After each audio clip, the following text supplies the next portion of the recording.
Hi, I'm David Lee from BASSBOSS, and this is the SSP215 subwoofer. The SSP215 is a surprising subwoofer. It is a double 15 that competes very favorably with a lot of double 18s. It has frequency response plus minus 3 dB down to 35 Hertz.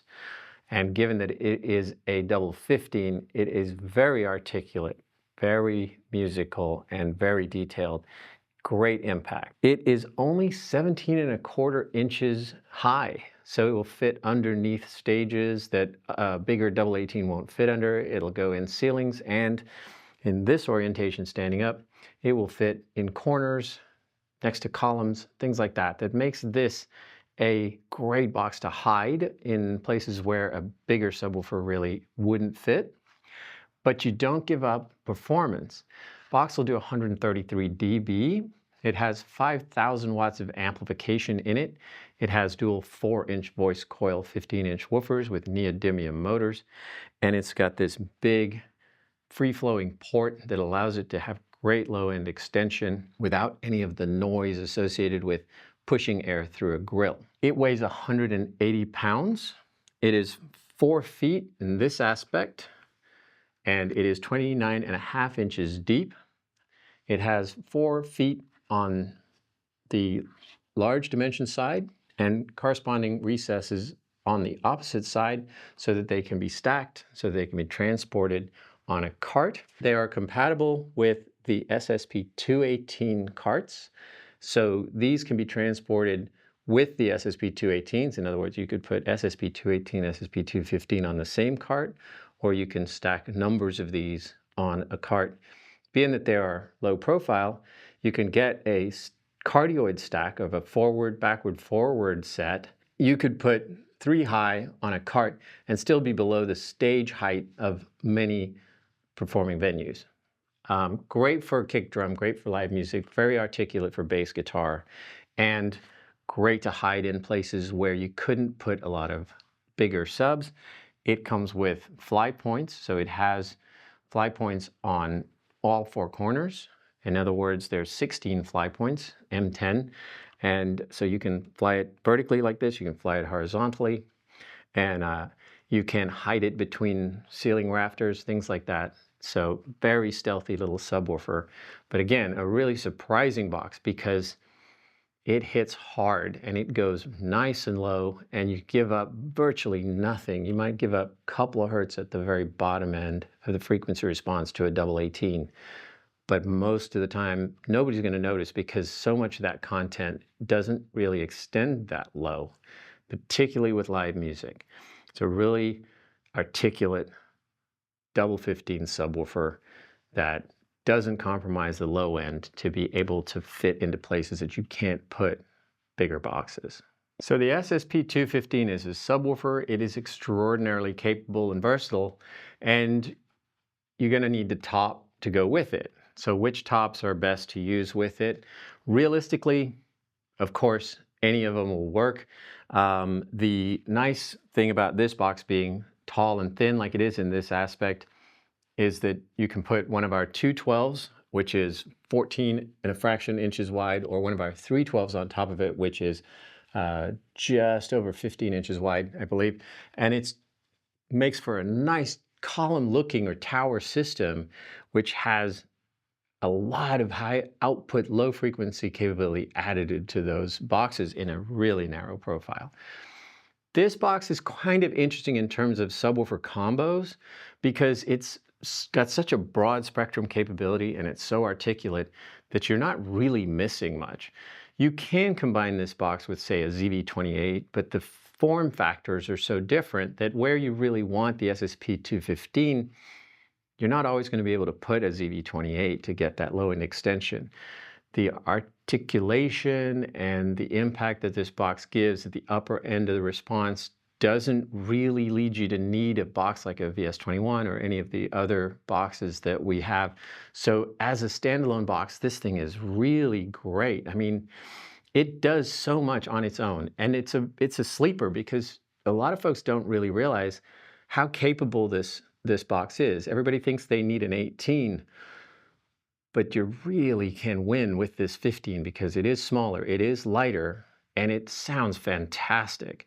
And you will barely ever hit a note that this box can't handle. And yeah, it's technically minus 3 dB, a slight bit higher than an 18. But when you look at how many dB down you are, you're still making that note, just maybe a dB or so lower. This box is really a fabulous, high resolution, detailed box to put with a high resolution top like an AT312 in particular, a 212, a DV12.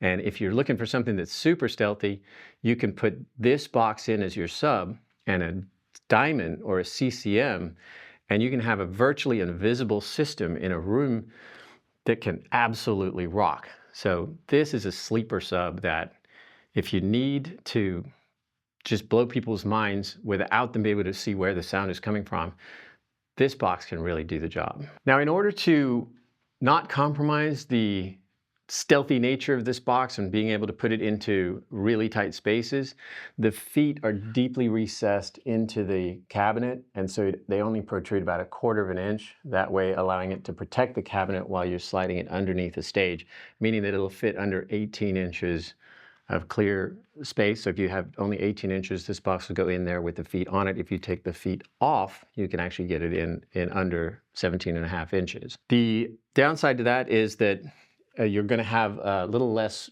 wear and tear on those feet in terms of before you need to replace them or shim them from the inside. But nevertheless, they do that. That's the reason why they are recessed as deeply as they are, is to allow this box to go underneath and hide in places that the normal double 18 boxes wouldn't. It does reduce the amount of grab that it has into the wheel carts, but that's the trade-off that we're willing to make for the reasons that it has these dimensions. If you need it to lock into wheel carts more aggressively, that can be done with a shim. The other thing about this is that people ask us whether it has feet on the short ends or pole sockets on the short ends. And the answer to that is no, it doesn't. And partly because we recognize that it is not the widest footprint for a box this size. And so we didn't want to bring that contact point closer to the center of the cabinet. In other words, make that stability less and have it be rubber and have it be more wobbly. So it sits on solid wood on the ends, and it does not have pole sockets on the end effectively because we don't want to encourage it to be used in this orientation if it's not absolutely necessary. So this is the SSP215 Mark III. So the Mark III indicates that it has the connectivity with the ControlBASS software, which means that you can access multiple presets that beyond the ones that are directly accessible via the push button in the back of the amplifier. In addition to that, we continuously work to develop new and improved settings, and we will add more presets as we develop them for applications that come up in the field that we can learn about from our customers. So keep an eye out and download and update your SSP215 or any Mark III box as often as you can. Anytime there's a new release out, there's a good reason why it's there, and it will offer some benefit for your boxes. You can control level from a remote location, so you can have these boxes connected through a router or directly to your computer, and you can adjust the level. You can change preset, you can store presets, you can recall presets, and you can access the parametric EQ, and you can access delay function. So you have everything that you would need to align your system in a particular location and save that and be able to access it later. So that's a lot of what we have in the Mark III series with the ControlBASS software. And that makes this box extremely versatile. And to the extent that we can make it, we're going to call it future-proof. It will benefit from any new developments that come out, anything that we can develop, and we can extend its service life to beyond what it would be if it was a static unit, such as our previous Mark I, Mark IIs, and a lot of boxes out there in the market. We are constantly working to improve things, and we want to make those things accessible to people who've already invested in the BASSBOSS Mark III line.